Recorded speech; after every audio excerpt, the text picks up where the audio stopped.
Hello and good morning students. तो आज हम लोग बात करेंगे क्रोमोसोम्स के बारे में। तो बेसिकली क्रोमोसोम्स का जो स्ट्रक्चर होता है वो कैसा होता है, वो रॉड शेप्ड का होता है। जब हम लोगों ने क्रोमैटिन के बारे में पढ़ा था, हमने क्या देखा था कि क्रोमैटिन कैसे होते हैं। Chromatins are thread like structure.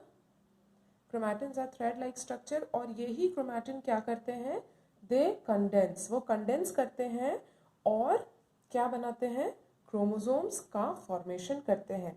और ये बेसिकली कब होता है, जब सेल डिवाइड करता है तब कंडेंसेशन ऑफ क्रोमैटिन्स होता है जो कि क्रोमोसोम्स बनाता है।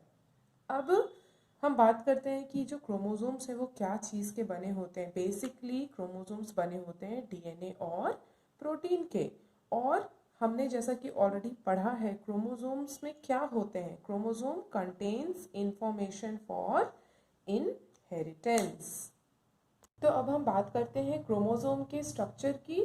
तो बेसिकली जब हम क्रोमोसोम के स्ट्रक्चर की बात करते हैं तो ये भी हमने सेल डिवीजन के टाइम पे ऑलरेडी इसको बहुत ही करीब से देखा था। बहुत करीब से हम जान पाए थे कि क्रोमोसोम का स्ट्रक्चर क्या होता है। तो जैसा कि आप स्क्रीन पर भी देख सकते हैं, यहाँ पे हम दो इम्पॉर्टेंट कंपोनेंट्स देखते हैं। एक हो गया हमारा सेंट्रोमियर, जो कि प्राइमरी कंस्ट्रिक्शन होता है क्रोमोसोम का, और वो सेंट्रली लोकेटेड होता है। और ये क्या करता है, इट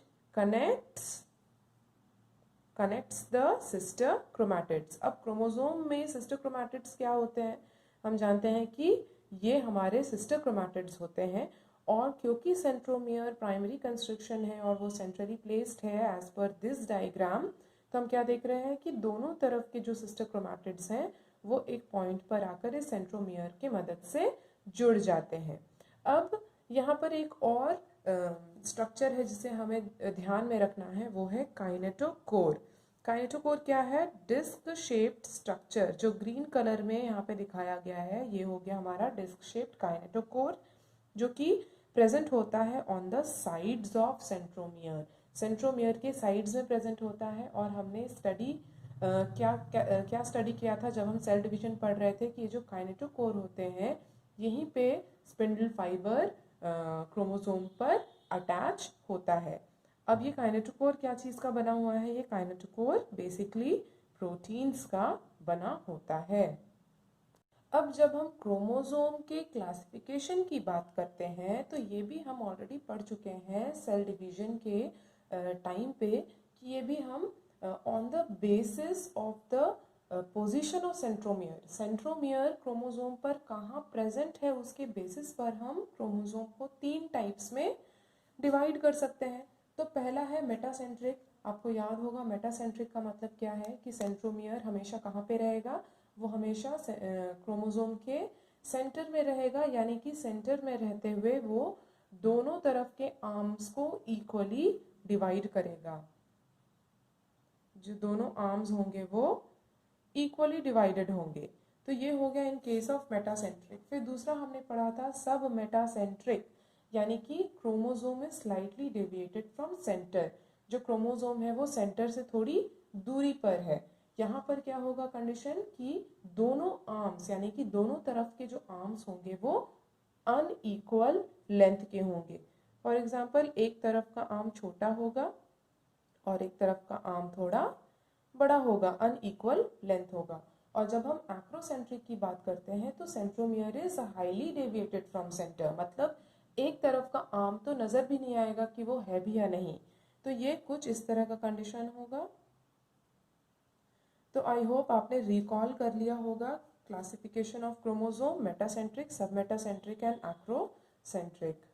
सॉरी, यहाँ पे एक करेक्शन है। जो एक्रोसेंट्रिक क्रोमोसोम है यहाँ पे हम बोलेंगे कि एक आर्म होगा वो बहुत ही ज़्यादा छोटा होगा। जैसे कि सब मेटासेंट्रिक में हमने देखा कि जो सेंट्रोमियर है वो स्लाइटली डेविएटेड है फ्रॉम सेंटर, सेंटर से स्लाइटली डेविएटेड है। लेकिन जब हम एक्रोसेंट्रिक की बात कर रहे हैं ये हाईली डेविएटेड है, मतलब ये कि ये सेंटर से काफ़ी दूरी पर आ जाएगा, जिससे कि एक तरफ का आर्म होगा वो काफ़ी छोटा हो जाएगा as compare to the arm on the other side. और आखिर में जो टाइप हम पढ़ेंगे वो है हमारा टीलोसेंट्रिक। अब ये जो टीलोसेंट्रिक कंडीशन है, इस कंडीशन में हम कहेंगे कि एक आर्म हमें बिल्कुल भी नजर नहीं आएगा, क्योंकि जो सेंट्रोमियर होगा वो एकदम क्रोमोसोम के एंड्स पर होगा। तो बेसिकली हम क्रोमोसोम्स को 4 बेसिक कैटेगरी में या क्लासिफिकेशन में डिवाइड कर सकते हैं: मेटासेंट्रिक, सब मेटासेंट्रिक, एक्रोसेंट्रिक एंड टीलोसेंट्रिक।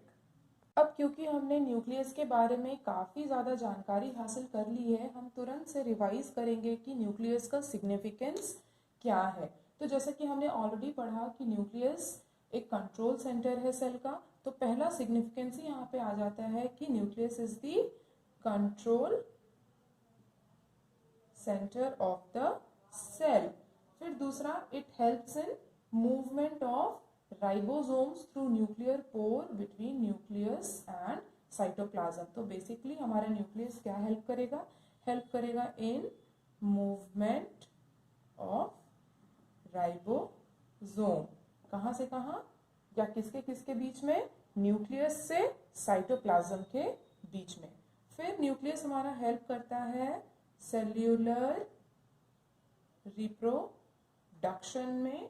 हमने ऑलरेडी पढ़ा chromosomes contained in nucleus play a important role during cell division. Nucleus का बहुत बड़ा रोल है ड्यूरिंग सेल डिवीजन। फिर हमने क्या भी देखा था कि जीन जो कि हमारे क्रोमोसोम के अंदर प्रेजेंट होते हैं वो हेरिडिटी कैरेक्टर्स के पास ऑन होने में हेल्प करते हैं।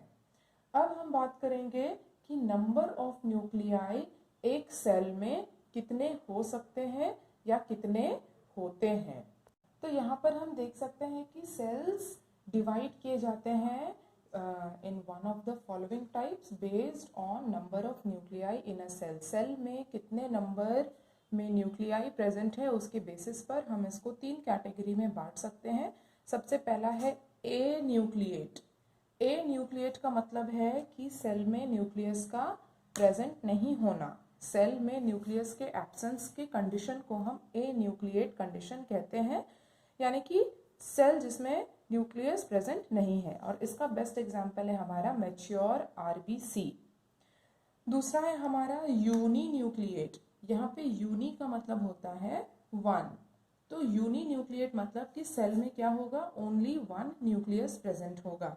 And multi nucleate, multi means many, यानी कि सेल में बहुत सारे न्यूक्लियस प्रेजेंट होंगे। और इसका भी बेस्ट एग्जांपल है स्केलेटल मसल फाइबर। तो यहाँ तक सेल के बारे में हमारा डिस्कशन यहीं तक होगा। हमने बहुत सारी जानकारी न्यूक्लियस के बारे में हासिल की है।